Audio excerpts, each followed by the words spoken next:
नमस्कार दोस्तों, welcome back to our YouTube channel the ultimate spark. इस चैनल के माध्यम से हम पूरी की पूरी इंडियन पॉलिटी की एम लक्ष्मीकांत बुक कवर कर रहे हैं, जो कि वेरियस गवर्नमेंट एग्जाम्स के लिए काफ़ी इम्पोर्टेंट बुक रहती है। तो अगर आप पूरी की पूरी एम लक्ष्मीकांत बुक समझना चाहते हैं, भारत की राज व्यवस्था को जानना चाहते हैं, तो अभी के अभी हमारे चैनल को सब्सक्राइब कर लें। ठीक है, तो नोट्स फॉर्म में हम आपको पढ़ाते हैं। इस प्रकार से नोट्स फॉर्म में पढ़ाने का हमारा मकसद यही है कि कोई पॉइंट छूट ना जाए, हर पॉइंट क्लियर हो। ठीक है, चैप्टर्स में से बनाए गए नोट्स हैं, अलग से आपको नोट्स बनाने की जरूरत नहीं पड़ेगी। ठीक है, इसी को कॉपी कर लें। सेकुलर यानी धर्मनिरपेक्ष। India is a secular state. Bharat एक धर्मनिरपेक्ष राष्ट्र है। ठीक है, तो हमारे इंडियन कॉन्स्टिट्यूशन में ओरिजिनली यानी जो प्रियम्बल है, प्रियम्बल के अंदर ओरिजिनली सेकुलर टर्म इंक्लूड नहीं की गई थी। हम पहले भी बात कर चुके हैं इस बारे में। ये जो सेकुलर वर्ड है प्रियम्बल के अंदर 1976 में इंक्लूड की गई बाय अमेंडमेंट।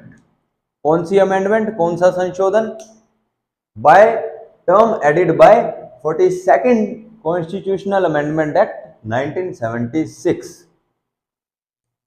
तो 1976 से पहले सुप्रीम कोर्ट की एक जुरिस्डिक्शन आई थी, उसका एक फैसला आया था। तो सुप्रीम कोर्ट ने कहा था, supreme court said in 1974 that although secular word not mentioned in constitution, no doubt Constitution makers wanted to establish such state, यानी सेकुलर स्टेट।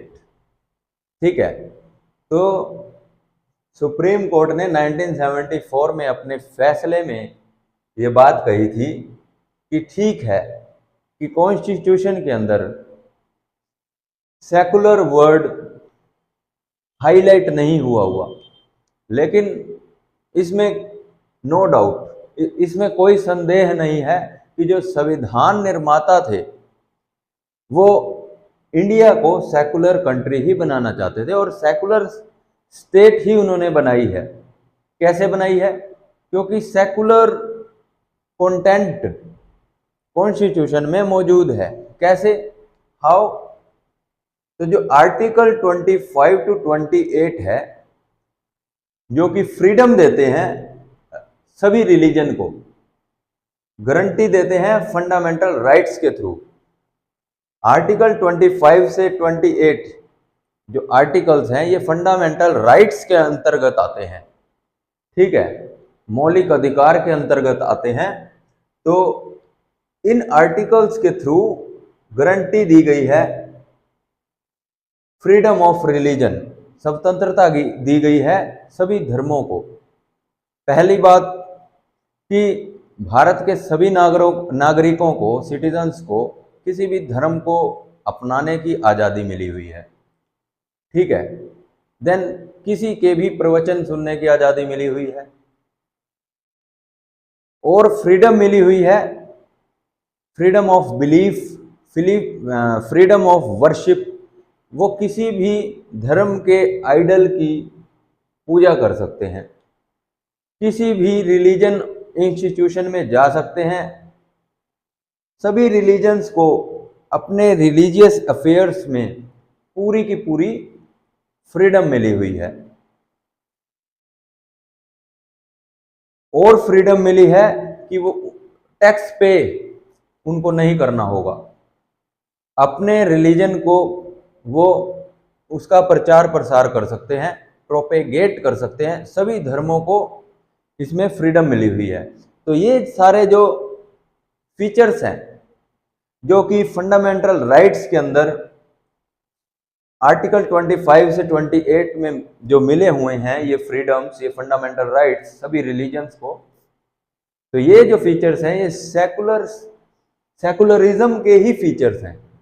ठीक है, तो no doubt constitution makers wanted to establish such state, secular state, and article 25 to 28 granting the fundamental rights to freedom of religion.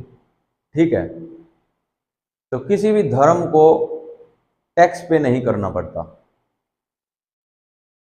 All religion in our country irrespective of their strength have the same status and support from the state।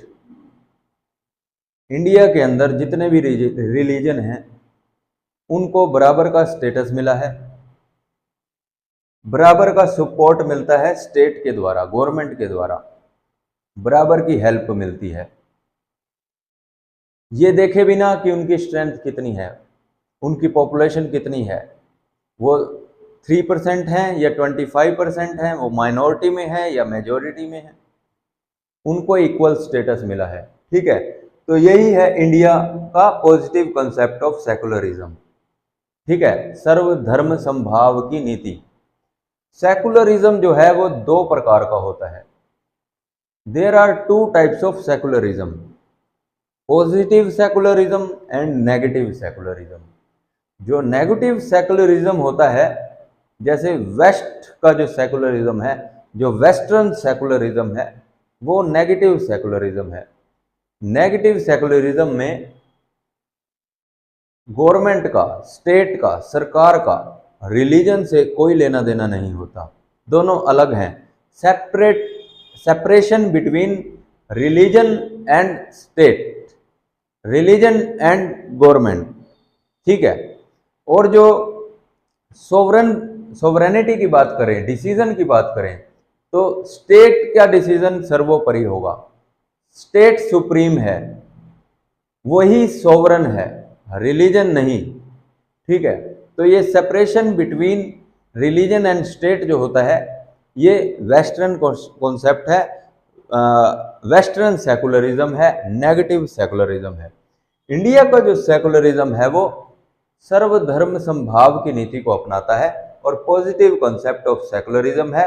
मतलब बता दिया आपको कि all religion in our country irrespective of their strength have the same status and support from the state. ठीक है, तो जो states होती हैं, जो अलग अलग राष्ट्र हैं, तीन तरह के होते हैं। 3 types of state attitude towards religion. मतलब ये जो 3 टाइप्स ऑफ स्टेट, ये जो कैटेगरी बनाई गई है, ये जो क्लासिफिकेशन की गई है स्टेट्स की, ये की गई है उनका रिलीजन के प्रति एटीट्यूड देखने के बाद, रवैया देखने के बाद, कि वो रिलीजन के प्रति उनका क्या रवैया है, उसके आधार पर ही ये क्लासिफिकेशन की गई है स्टेट की, अलग अलग राष्ट्र की, नेशन स्टेट की। ठीक है, तो 3 टाइप्स ऑफ स्टेट्स होती हैं। एक होती है एथिस्टिक स्टेट।